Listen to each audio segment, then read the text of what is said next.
बारसोई गोलीकांड में अब तक कोई अरेस्टिंग नहीं हुई, इस पर आप क्या कहेंगे? किसने गोली चलाया अब तक कुछ पता नहीं चला। प्रोटेस्ट हो रहा था तो प्रोटेस्ट का तरीका भी होता है।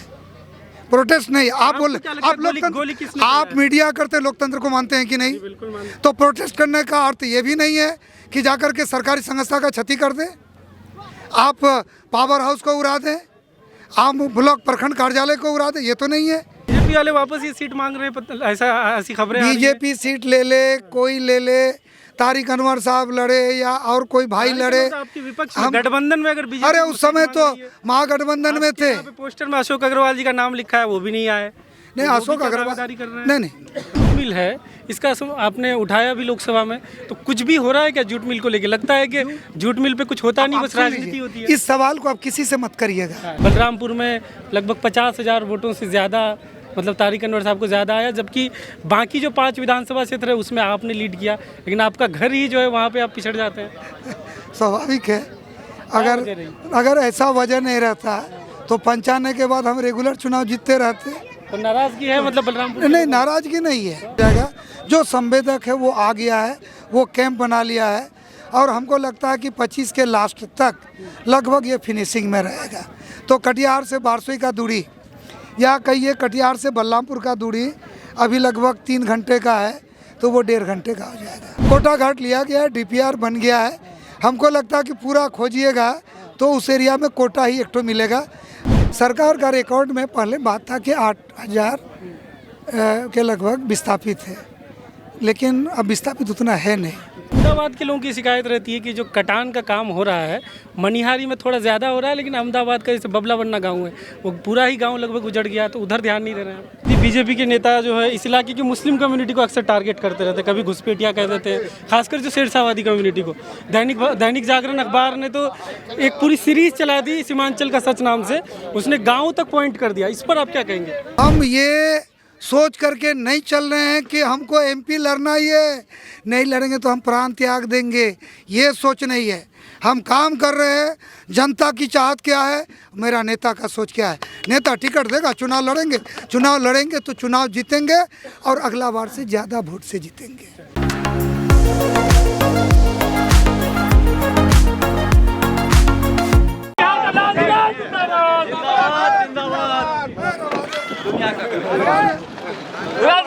जिंदाबाद।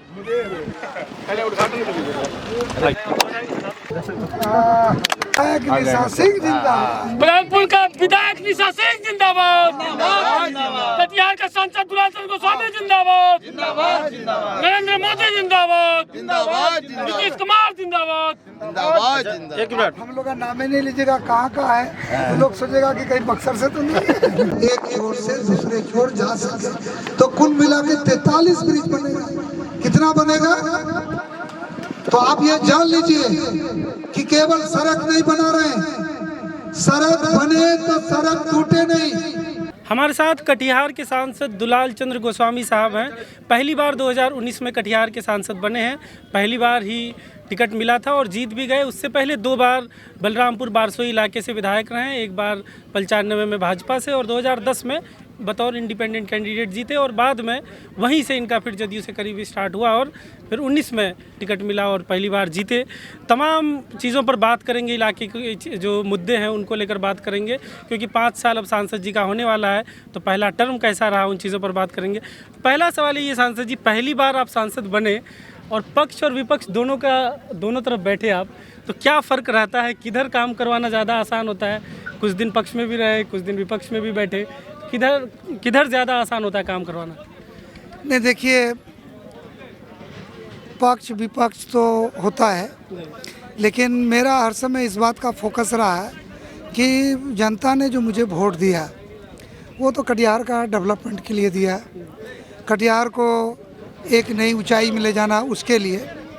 तो ये बात सही है कि इस बार हम लोग का दोनों अनुभव रहा, क्योंकि NDA से चुनाव जीते, फिर हमने काम को प्रारंभ किया, बीच में कुछ दिन के लिए एक बदलाव आया, तो वो बदलाव मेरे वर्क को इफेक्टेड नहीं किया, क्योंकि हम बदलाव से ज़्यादा वर्क पर ध्यान दिए। थोड़ा पीछे चलते हैं, राजनीति में कैसे आए? मतलब क्योंकि आपका परिवार, मुझे जहाँ तक पता है, राजनीति से कोई लेना देना था नहीं, आपका रुझान इधर कैसे आया और कब से चुनाव लड़ना शुरू किया? नहीं, मेरे परिवार को आज भी राजनीति से उतना इंटरेस्ट है नहीं। हम जहाँ भी जाते हैं हमको अकेले ही देखिएगा, बाकी मेरे सहयोगी साथी लोग रहते हैं। और क्योंकि हम एक बृहद परिवार में जी रहे हैं, कटिहार में रहते हैं, कटिहार मेरा परिवार हो जाता है, दिल्ली जाते हैं तो हम सारा देश को अपना परिवार मानते हैं। तो ये एक कंसेप्ट है। लेकिन हम जब स्टूडेंट लाइफ में थे तो मन में कई तरह का बात था। कभी मन में होता था कि सेना में जाए, देश का सेवा करें, कभी लगता था कि एग्रीकल्चर अच्छा है। लेकिन कुछ वातावरण, कुछ परिस्थिति आई जो 1990 का फ्लड के बाद कई तरह का झंझट, झमेला, उलझन को झेले पूरे परिवार के साथ, और था कि कुछ अच्छा करे, ये सोच धीरे धीरे डेवलप हुआ। और हमारे कॉलेज के दो, एक क्लर्क, एक स्टाफ प्रोफेसर, एक पियोन भी आज नहीं है, पृथ्वी मंडल नहीं है आज। वो लोग बोला कि बाबू आप इतना अच्छा आदमी है, सब झगड़ा करता है, 2 मिनट में झगड़ा समाप्त कर देते हैं, तो आप राजनीति क्यों नहीं करते हैं? और उनके बात पर हम गए तो हमको अंदर तक चला गया, ग्रेजुएशन के समय का। फिर राजनीति को एडॉप्ट किया, राजनीति हमको एडॉप्ट कर लिया। तो पहला चुनाव 90 में लड़े, 95 में लड़े और उसमें जीते। जो जहाँ जिस क्षेत्र ने आपको विधायक बनाया, 2019 में उस क्षेत्र में बहुत कम वोट, मतलब कांग्रेस कैंडिडेट के हिसाब से देखिए, तो क्या वजह रही कि बलरामपुर में लगभग 50,000 वोटों से ज़्यादा, मतलब तारिक अनवर साहब को ज़्यादा आया, जबकि बाकी जो 5 विधानसभा क्षेत्र है उसमें आपने लीड किया, लेकिन आपका घर ही जो है वहाँ पे आप पिछड़ जाते हैं? स्वाभाविक है। अगर ऐसा वजह नहीं रहता तो 95 के बाद हम रेगुलर चुनाव जीतते रहते। तो नाराज़गी है मतलब बलरामपुर? नहीं, नाराज़गी नहीं है। वोट डिलीवर करने का इच्छा अनिच्छा, हम उसको नाराज़गी नहीं मानते। आप बारसोई बलरामपुर में आप कटिहार का सांसद कैसा हो उसका आप सर्वे किए थे, और आपको लोगों ने कहा कि अच्छा आदमी है और विकास का काम किया है, और आज भी मेरे विकास का बात करेगा। लेकिन हम राजनीति में ये मानते हैं एक पक्ष विपक्ष होता है, और एक होता है कि लोग अच्छा तो आपको कहेगा, लेकिन वोट डिलीवर के समय उनके मन में कुछ दूसरा बात आ जाता है तो वोट डिलीवर नहीं होता। उस बात को हम समझते हैं। तो लेकिन इस बार जो चुनाव हुआ तो हम ये महसूस किए कि हमको जब टिकट मिला, लोगों को हम बोले तो लोगों को 2 चीज़ महसूस हुआ होगा। हम अपने तरफ से, हमने किसी से पूछा नहीं, या तो उन लोगों को लगा होगा कि ये चुनाव लड़ रहे हैं, शायद चुनाव जीतेगा कि नहीं। दूसरा चीज़ उन लोगों को ये लगा होगा कि हम लोग कितना विश्वास कर सकते हैं, तो हम तो चुनाव जीत के दिखा दिए। अब उन लोग का बारी आने वाला दिन में हमको निश्चित रूप से लगता है कि जैसे मैं मीडिया आज हमको पूछ रहा है, या बिहार का, देश का कोई मीडिया हमको आने वाला दिन में ये नहीं पूछे कि आप 65 बलरामपुर विधानसभा में पिछड़ क्यों गए, क्योंकि वहाँ आपका घर है। तो मैं इस निर्णय को करने के लिए 65 बलरामपुर, बारसोई और बलरामपुर प्रखंड के लोगों को छोड़ता हूँ कि अगर 24 में आपको अवसर मिला तो कम से कम कृपा करके आप लोग ये बात किसी को पूछने का मौका मत दीजिएगा। जैसे आपने गिनाया अभी कई योजनाओं के बारे में, लेकिन अब भी आपके घर के लोगों को शिकायत रहती है कि बारसोई टू कटिहार जो वाया सालमारी रोड है उसका चौड़ीकरण बहुत ज़रूरी है, क्योंकि एम्बुलेंस वगैरह तक जाने में परेशानी आती, फायर ब्रिगेड की गाड़ियाँ आनी है वो फंस जाती है उसमें, तो उसका चौड़ीकरण का कुछ चल रहा है? क्योंकि बहुत सारा काम कर रहे हैं, तो क्योंकि संक्षेप में 1-2 दे देते हैं आपको। ये बारसोई से बलरामपुर, सोनेली, कटिहार, तो बलरामपुर कटिहार 63 किलोमीटर है। तो ये पहले PWD रोड था। हम 2010 में चुनाव जीते तो इसको स्टेट हाईवे में कन्वर्ट कराए, और उस समय हम 445 लाख रुपया उसमें दिलाए, लेकिन उस समय हुआ नहीं, सरकार चेंज हुआ, बहुत सी चेंज हो गए। तो अभी लगभग 750 करोड़ उसमें दिया गया है, और उसका डेवलपमेंट के लिए वो रोड का चौड़ीकरण भी होगा। और रोड जो टेरी मेरी आप गए होंगे, लगभग 47 जगह रोड सीधा होगा, और उसमें 5 रेलवे ROB बनेगा। जैसे मानमल लगरिया में जो है भारत सरकार बनाएगी, बाकी स्टेट हाईवे बनाएगा 4 ROB, और ये 4 आरओबी बन जाएगा, रोड चौड़ीकरण हो जाएगा। जो संवेदक है वो आ गया है, वो कैंप बना लिया है और हमको लगता है कि 25 के लास्ट तक लगभग ये फिनिशिंग में रहेगा। तो कटिहार से बारसोई का दूरी या कहिए कटिहार से बलरामपुर का दूरी अभी लगभग 3 घंटे का है, तो वो 1.5 घंटे का हो जाएगा। 20 साल नीतीश जी की लगभग सरकार बिहार में पूरी होने वाली है, लेकिन अब भी आपके इलाके में बहुत सारे घाट, जैसे कोटा घाट हो गया, कारागोला गंगा घाट हो गया, उसके बाद रैयापुर घाट हो गया, कई घाट है जहाँ पे अब भी नाव ही चल रहा है। वो सिचुएशन बदलेगा? आप कुछ चीज़ समझ जाइए, जब बड़ी नदियों में ब्रिज बनता, गंगा में, महानंदा में, तो वो अगर PWD रोड, RCD जिसको कहते हैं, डिस्ट्रिक्ट मेजर रोड,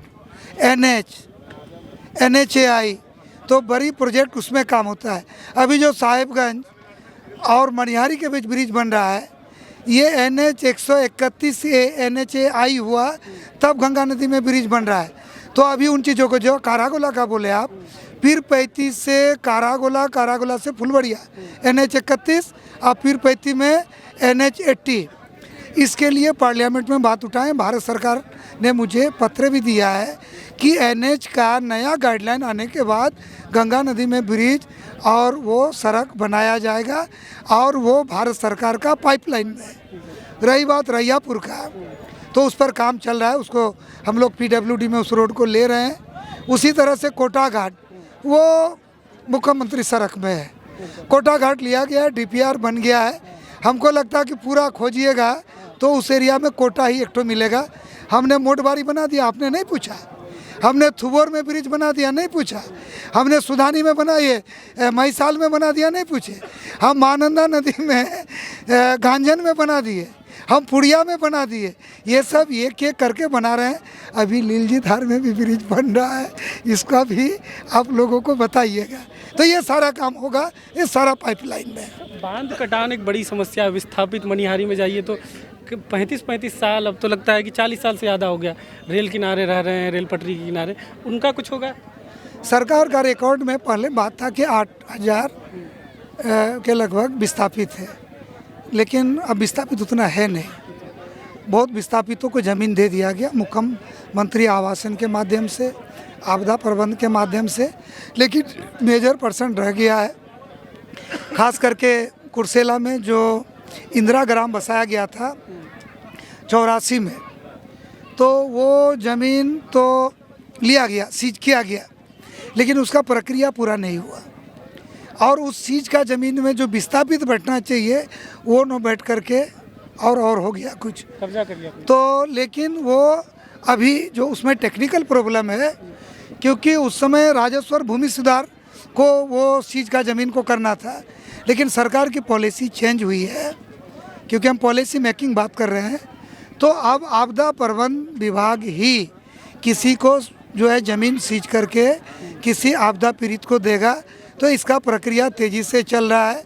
हमको लगता है आने वाला कुछ दिन के बाद कोई राजी खुशी से जो है रहेगा तो रहेगा, लेकिन बाकी लोग को चिन्हित कर लिया गया, सबको दिया जाए। अहमदाबाद के लोगों की शिकायत रहती है कि जो कटान का काम हो रहा है मनिहारी में थोड़ा ज़्यादा हो रहा है, लेकिन अहमदाबाद का जैसे बबला बन्ना गाँव है, वो पूरा ही गाँव लगभग उजड़ गया, तो उधर ध्यान नहीं दे रहे हैं। नहीं, मनिहारी में पूरा शहर कट रहा था, गांधी टोला की बात है। तो उसको हम लोगों ने एक प्रयोग किया कि क्या गंगा का धार को, हम तो उत्तर है, उत्तर साइड, दक्षिण में झारखंड है, क्या गंगा का धार को रिवर साइड में धकेला जा सकता है? तो बम्बू प्लानिंग करके, बोल्डर पिचिंग करके, एरेजिंग करके, गंगा का जो टापू है जो गंगा रिवर साइड में है, उसको एरेजिंग करके बालू निकाल करके, और हम यहाँ आपको कह रहे हैं कि हाँ, हम लोग सफल हो गए। CM साहब आए थे, हमको याद है, 6 दिसंबर 2022 को, और हम लोग सफल हो गए। गंगा जी साबिक पुराना धार में जा रहा है। आज से 15 दिन पहले भारत सरकार का टेक्नीशियनों का प्रतिनिधिमंडल पश्चिम बंगाल और झारखंड, बिहार मिल करके संयुक्त उसका सर्वे करके गया है। और बबला बन्ना हो, झब्बू टोला हो, कीर्ति टोला हो, यूसुफ टोला हो, सब जगह का, क्योंकि कटिए मैंने जो बिहार का 9 किलोमीटर, बंगाल का 6 किलोमीटर, जो हरिश्चंद्रपुर अंचल 2-1 जो पड़ रहा है, ये सारा चीज़ का तैयारी कर रहे हैं। आप जितना पूछेंगे उतना बता सकते हैं। आपका जितना सवाल होगा, हर सवाल पर कटिहार का एमपी, कटिहार का जनता का ताकत से और देश के प्रधानमंत्री नरेंद्र मोदी जी जिस ढंग से देश में काम कर रहा है और वो जिस ढंग से हम लोग को ताकत दी है उसके भरोसे से, और नीतीश कुमार ने जिस ढंग से बिहार के विकास में अपने जनप्रतिनिधियों को जो है तरजीह दे करके उनकी समस्याओं को गंभीरता से लेते हैं, आने वाला दिन में एक एक समस्या का समाधान होगा। और ठीक है, प्राकृतिक प्रदत्त है, आपदाएं आती है जाती है, लेकिन इसका मुकम्मल व्यवस्था यही है कि अहमदाबाद के पास हम लोग गंगा नदी को जो है रिवर साइड में उसको धकेले। जूट मिल है, इसका आपने उठाया भी लोकसभा में, तो कुछ भी हो रहा है क्या जूट मिल को लेके? लगता है कि जूट मिल पे कुछ होता नहीं, बस राजनीति होती है। इस सवाल को आप किसी से मत करिएगा। हाँ, ठीक है, आपसे जूट मिल के जितने लोग आंदोलनकारी हुए, जूट मिल 22 दिसंबर 2016 को ही क्लोज हो गया। केवल कटिहार आरबीए में जूट मिल नहीं, हिंदुस्तान के 5 जूट मिल, जिसमें बंगाल का किंग्सले, खदरा, असम का एक जूट मिल, अब ये जूट मिल बंद हो गया। इनका ज़मीन, इंफ्रास्ट्रक्चर, सारा चीज़ एनबीसीसी को दे दिया गया। पश्चिम बंगाल में जो बॉर्डर सिक्योरिटी फोर्स को दे दिया गया। लेकिन कटिहार में fibre cluster, natural fibre cluster, जिसमें जूट आता है, केला का रेशा आता है, मक्के का आता है, बांस का रेशा आता है, हमने भारत सरकार से मांग किया है कि जो ज़मीन बचा हुआ है उसमें कटिहार में नेचुरल जूट फाइबर क्लस्टर का इंडस्ट्री लगाया जाए। अभी वो विचाराधीन है, उस पर आने वाला दिन में जब कोई नई बात कटिहार में 24 में होगी, दिल्ली में नई सरकार बनेगी, तो उस पर आपको हम बढ़िया से इंटरव्यू देंगे, उसको भी एक्सिक्यूट करेंगे। आपके जो गठबंधन के साथी एक दो सवाल बस। चलते ही करते हैं। हाँ, आइए, चलते सर, आपके गठबंधन के साथी बीजेपी के नेता जो है इस इलाके की मुस्लिम कम्युनिटी को अक्सर टारगेट करते रहते हैं, कभी घुसपैठिया कह देते हैं, खासकर जो शेरशाहवादी कम्युनिटी को। दैनिक जागरण अखबार ने तो एक पूरी सीरीज चला दी सीमांचल का सच नाम से, उसने गाँव तक पॉइंट कर दिया। इस पर आप क्या कहेंगे? अरे कौन क्या बोलता है उससे कोई मतलब नहीं है। कटिहार में रहने वाला हर नागरिक जो अपने को हिंदुस्तानी समझते हैं, भारतीय समझते हैं, वो सब हमारे हैं। तो जो घुसपैठिया कहते हैं बीजेपी घुसपैठिया कहते हैं, अब कौन घुसपैठिया है वो तो खोजने का विषय है, लोग खोजेंगे। नहीं तो खोज नहीं पाए अब तक वो लोग, नहीं खोज पाए तो नहीं होगा। राजवंशी समुदाय को एसटी का अपने दर्जा का मांग उठाया, लेकिन उनको शिकायत रहती कि जितना बढ़ चढ़ के आपको उठाना था, मतलब शुरू से उठाना था, आखिरी में जब सदन खत्म होने वाला तब आप उठा रहे। इससे पहले किसने उठाया था? तो अब आप और सुन लीजिए। ये राजवंशी जाति पिछड़ी जाति में था, इसको अत्यंत पिछड़ी किसने कराया, जरा इन लोग से पूछ लीजिए। जब हम लेबर मिनिस्टर बने उसके बाद 21 दिन का सर्वे करा करके इन राजवंशी भाइयों को अत्यंत पिछड़ा का दर्जा दिलाया गया बिहार में। आज बिहार सरकार के एजुकेशन में, बिहार सरकार की नौकरियों में अत्यंत पिछड़ा का सर्टिफिकेट इनको प्राप्त है, और त्रिस्तरीय पंचायत चुनाव में पिछड़ा का जनप्रतिनिधि बन करके उसका लाभ ले रहा है। जब हम दिल्ली गए तो दिल्ली का पार्लियामेंट में अगल बगल के राज्यों के हिसाब से इनकी बातों को पार्लियामेंट कितना ज़ोर से उठाएगा। ज़ोर से उठाने का पार्लियामेंट में सिस्टम से बात होती है। अभी तो मुकेश सहनी जी घूम रहे हैं, ये जो मल्लाह और मछुआ जाति के लोगों को अनुसूचित जनजाति में करने के लिए हो गया क्या? वो तो इतना बड़ा नेता, पूरा जात घूम रहा है। मेरे साथ कौन घूम रहा है? कोई नहीं घूम रहा है। लेकिन ये मछुआरे के लिए भी पार्लियामेंट में मैंने बात उठाया। हमने यहाँ का लोहार और जो लोहारा है उसमें जो भी संगति है उसके लिए उठाया, राजवंशी जाति के लिए उठाया।